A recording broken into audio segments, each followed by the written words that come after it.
ఇట్లా మనం business high లేపాలన్నట్టు మనం ఎప్పుడు ఏమనుకుంటున్నావు? ఏంది అర్థం కాదురా? ఏమనుకుంటున్నాను?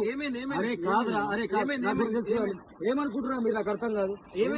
అది తెలుసు కదరా, ఉన్నప్పుడే మనం లేచి ఉన్నప్పుడే చిన్న పెద్ద షేర్ చేసుకోవాలరా. తర్వాత పన్న తర్వాత లేవు అంటే ఎడికేసి తెస్తారు. సరైన మాహితి లేవదురా. ఐరా ట్యూన్స్ పాట రిలీజ్ అయిందా? ఏం పాడరా? ముంబై రిగాడి ఓడి పాడరా అది అన్న. మనం లేచినప్పుడే లేపుకోవాలి కదరా, లేపుతున్నా కదా సర్రాసు ఏడికెంచిరా. ఏ ఫ్రెండ్స్, ఐరా ట్యూన్స్ లా ముంబై రే గాడి అని చెప్పేసి ఒక పాట రిలీజ్ అయింది, మా గోర్మాటి సాంగ్. ప్రతి ఒక్కరు తప్పనిసరిగా వినాలా. ఇంకోటి ఏంటంటే ఇప్పుడు నాకు అదే పాట పెట్టుకుని ఎగిరినాం రా మేము. చాలా మంది మన వాళ్ళు బాధపడుతున్నారు, ఇంకా షేర్ చేయలేరు, మాకు ఇంకా రాలేదు పాట అని. నేను కొంతమందికి లింకులు పంపినా, కొంతమందికి తెలియదు. సో ప్రతి ఒక్కళ్ళు కింద లింక్ పెడుతున్నా, మా బయోలో కూడా లింక్ పెడుతున్నా. సో మా విష్ణు డాన్స్ చేసాడు, డాన్స్ కాదని సావద్దేంగాడు.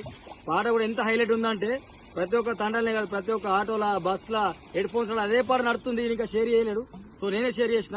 ప్రతి ఒక్కరు ఐరా ట్యూన్స్ లో ముంబై రే గాడి అనే సాంగ్ ని చూడండి. సాంగ్ మాత్రం ఎక్సలెంట్ ఉంది.